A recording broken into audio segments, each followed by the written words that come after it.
All right, let's see what happened here, and I'll talk after. And now, Michael says it's personal. They tried to take our manhood. They beat us up. They pounded on us. Heat aren't going away without a fight. Alonzo Mourning was doing a lot of talking the entire series. And when he elbowed Scottie and Scottie got that bump on his head, I think Michael kind of took it personally. And I think that set Michael off. So when he came back into practice after that weekend on Tuesday, he said, guys, this one's a personal test. When we come out there today, I want this game to be a grudge match. It's personal, but I've been said. You guys go out and play with a lot of intensity, a lot of heart. All right, thanks, Marv. I talked to Michael Jordan about the loss on Monday. He said some good things happened to that. He said the bad things were we got beaten and we got beaten up, and our pride took a hit. He said, but what that did is that brought our whole team together as a group and really improved our focus. He said even championship teams need a wake-up call, and he said that was there. Now, Michael has been saying all week that this series is personal. If you watch here as the two captains meet in the middle of the court, I guess you'll see that this is what Michael meant by it's all personal. Watch Michael. 1951 New York Knicks did it in the finals. And the 1994 Denver Nuggets. Here is Jordan. Michael putting a signature on that at the start. Jordan off the head fake. Michael Jordan gives the Bulls a tap, handled by Pippen. Jordan going behind the back, Jordan extending off the tip. For a quick scoring opportunity, when doubled, give the ball up. Michael Jordan, as they did during Game 3 in Miami. And Michael Jordan staying after it after Dennis Rodman keeps it alive. And that's what Dennis Rodman can do for you. Get to the rebounds, get to the loose ball. Michael Jordan, so sharp, so quick, making Sean Leonard work extremely hard at the defensive end. It's 16-2. Oh, Jordan off a beautiful lead from Harper. And the Bulls have taken long backdoor alley-oop pass from Ron Hardaway with 11 points, 11 of the Miami 15. Jordan had lots of room to operate. And he made sure. Happy getting the time with Pippen. Michael Jordan keeps moving and moving within the offense, not getting on the pick and roll, but then cutting quickly across the lane and getting Hardaway on his back and going high in the air, and then stepping back on the nice screen from Jason Caffey to launch one from the perimeter. Now, a couple things for Miami out on the floor. And Mourning turned it over. Here's Jordan beating Mashburn, but not able to hit. Defense by Luke Longley holding his ground, knocking the ball loose. Actually, Zoe blocked it loose from himself, and Judd Buchler not taking anything for granted. Williams got the step. Miami wanting to send it back to a 6th game on Friday night. And yet a new 24 for Chicago. Here's Kerr for 3. Available to the Chicago Bulls right now with that bad left ankle. Kukoc able to find Jordan. Yes! What a beautiful pass from Tony Kukoc.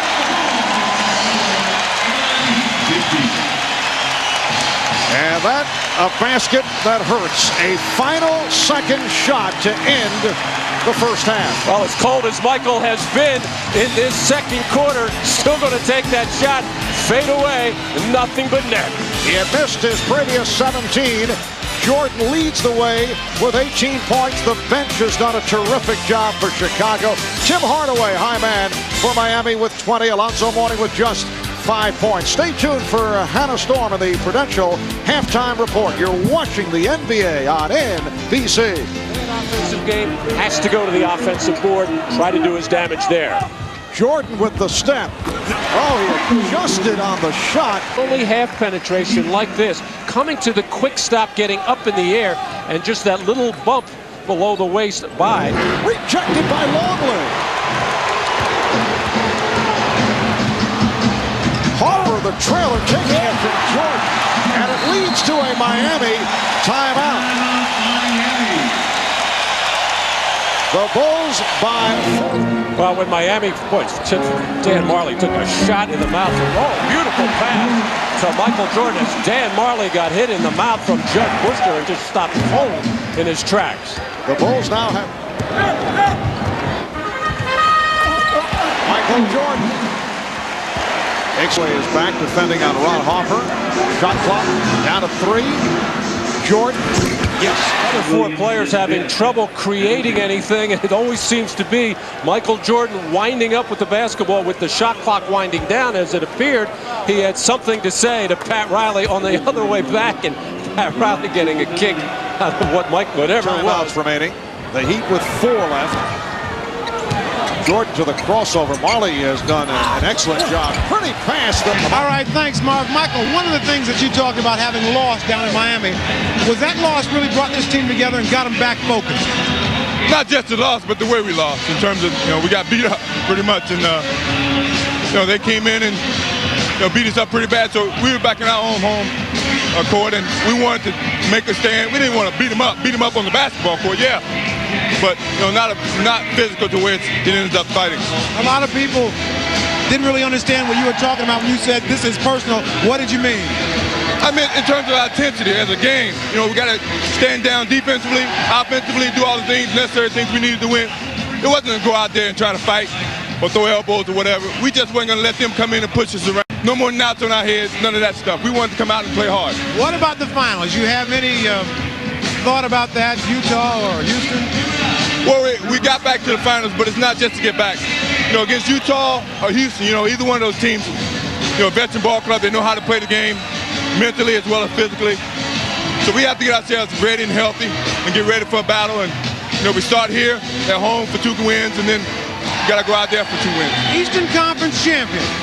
Is it sort of anticlimactic winning it?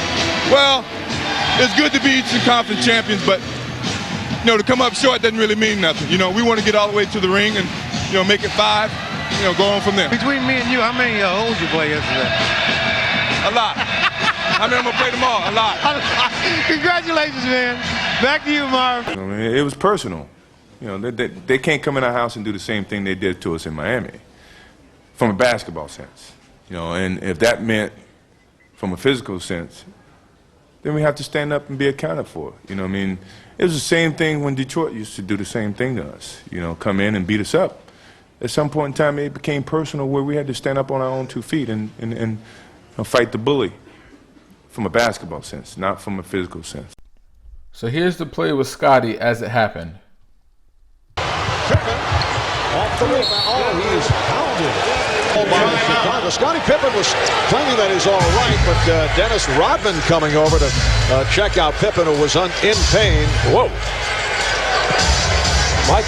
Scottie Pippen with a knot on the head on the hard foul by Alonzo Mourning. Alonzo Mourning out of foul trouble in the first half, only with 1, now with 2. The pump fake gets Mourning in the air, and then Mourning coming down hard for the hard foul, making sure trying to come across the arms to prevent Pippen from getting that shot off in a possible 3-point play.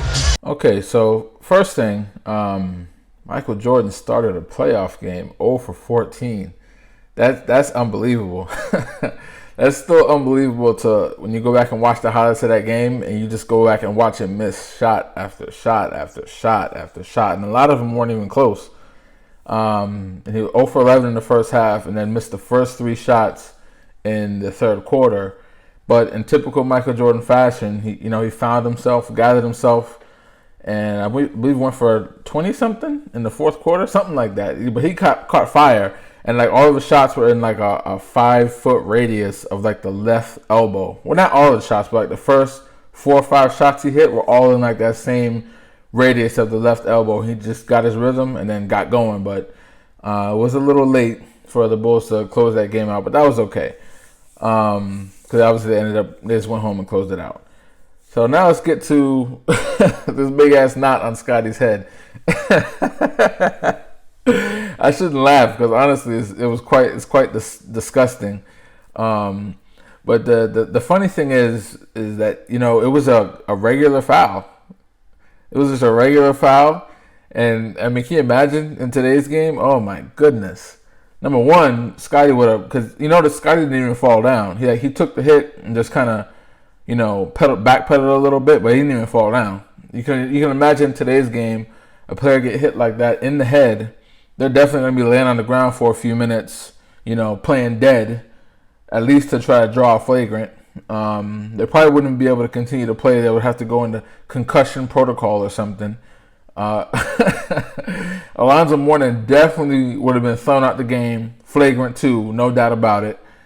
Maybe even suspended for the rest of the playoff series. Who the hell knows? In today's soft-ass league. But as you can see, common foul. Scottie didn't even fall down. Big knot in his head. Alonzo Mourning doesn't get thrown out the game. Nothing. Just, shoot your free throws and play on. I'm laughing because it's so, like, we're so far removed from that now, in the current NBA setup and just how soft things are. But for the most part, and then you're going back to Game 5, when the Bulls finally went and closed it out. And it's funny, it was supposed to be like it was personal for Mike and it's a revenge game, but he once again didn't shoot very well, but the whole team kind of contributed. I think, like you saw, he had his little pregame speech. Everybody, he said, come out hard and play hard and everything. It was a grudge match essentially. It's personal, and I like to see how the whole team kind of came together. And I think they all felt some type of way about that hit that Scottie took. So even though Mike still was struggling shooting the ball a bit, Judd Bushler and Brian Williams, and then obviously that Kukoc and Kerr and all of them, they all contributed. So the whole Bulls team really contributed. Just go ahead and kill off that Heat team in '97 and get back to the finals, which I don't understand. Pat Riley, who was the coach of this Heat team, I don't understand why he would come with this, physical strategy again. He should know, the Bulls are very well prepared for that, being, having to face the same, the Pat Riley Knicks in the early 90s, and then obviously the Bad Boy Pistons, in the late 80s. So, but I guess he was just playing to, the team he had, and that was the only chance he had, but it still didn't work. They went out in 5. And they had gotten swept by the Bulls the year before, so obviously that probably contributed to the, the semi-rivalry that they kind of had there. But that's pretty much it for this video.